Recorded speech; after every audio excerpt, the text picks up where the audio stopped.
ಅಮೂಲ್ಯ ಬುತ್ತಿ. ಒಂದು ಹಳ್ಳಿಯಲ್ಲಿ ಚಿನ್ನು ಎಂಬ ಪುಟ್ಟ ಹುಡುಗನು ತನ್ನ ಅಜ್ಜಿ ಜೊತೆ ವಾಸವಾಗುತ್ತಿದ್ದ. ಅವನು ದಿನವಿಡೀ ಆಟವಾಡುತ್ತಿದ್ದ. ಆದರೆ ಒಂದು ದಿನ ಅವನಿಗೆ ಒಂದು ಕುತೂಹಲ ಉದಯವಾಯಿತು. ಅಜ್ಜಿ, ನೀನು ಯಾವಾಗಲೂ ಈ ಹಳೆಯ ಬುತ್ತಿಯನ್ನು ಏಕೆ ಕಾಪಾಡ್ತೀಯ ಅಂದನು ಚಿನ್ನು. ಅಜ್ಜಿ ನಗುಮುಖದಿಂದ ಅಂದಳು, ಈ ಬುತ್ತಿಗೆ ಒಂದು ಅದ್ಭುತ ಕತೆ ಇದೆ ಚಿನ್ನು. ನೀನು ಅದನ್ನು ಗಮನದಿಂದ ಕೇಳು. ಅಜ್ಜಿ ಹೇಳತೊಡಗಿದರು. ಈ ಬುತ್ತಿ ನನಗೆ ನಿನ್ನ ತಾತನು ಕೊಟ್ಟ ಹೋಪು. ನಾನು ತಿನ್ನೋಕೆ ಏನಾದರೂ ಇಟ್ಟುಕೊಳ್ಳೋದಕ್ಕೆ ಅಲ್ಲ. ಇದಕ್ಕೆ ಒಂದು ವಿಶೇಷ ಶಕ್ತಿ ಇದೆ. ಇದು ಯಾವಾಗಲೂ ಹಸಿವಿರುವವರಿಗೆ ಆಹಾರ ತುಂಬಿಕೊಡುತ್ತೆ. ಚಿನ್ನು ಕುತೂಹಲದಿಂದ ಕೇಳಿದ, ಅಜ್ಜಿ ಹೌದಾ? ನಿಜವಾಗ್ಲಾ? ಹೌದು ಅಂದಳು ಅಜ್ಜಿ. ಆದರೆ ಇದು ಕೆಲಸ ಮಾಡೋದಕ್ಕೆ ಒಂದು ಷರತ್ತು ಇದೆ. ನೀನು ಆಹಾರವನ್ನು ಪ್ರೀತಿಯಿಂದ ಕೊಡುವಾಗ ಮಾತ್ರ ಈ ಬುತ್ತಿ ಅದ್ಭುತವಾಗುತ್ತದೆ.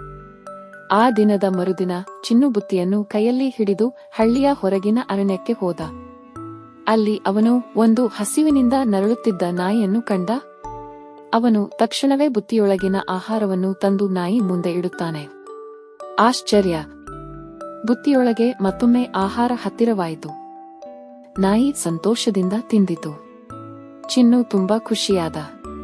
ಅವನು ಹಳ್ಳಿಯೆಲ್ಲ ಹಸಿವಿನಿಂದಿರುವ ಪ್ರಾಣಿಗಳಿಗೂ ಮಕ್ಕಳಿಗೂ ಆಹಾರ ನೀಡತೊಡಗಿದ. ಪ್ರತಿ ವೇಳೆಯೂ ಬುತ್ತಿಯು ತುಂಬುತ್ತಲೇ ಇತ್ತು.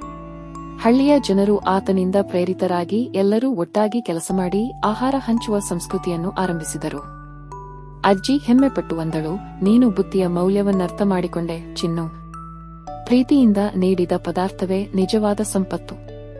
ಆ ದಿನದಿಂದ ಚಿನ್ನು ಹಾಗೂ ಅವನ ಬುತ್ತಿ ಹಳ್ಳಿಯಲ್ಲೆಲ್ಲ ಹಿತೈಷಿ ಸಹೋದರ ಎಂದು ಪ್ರಖ್ಯಾತರಾದರು.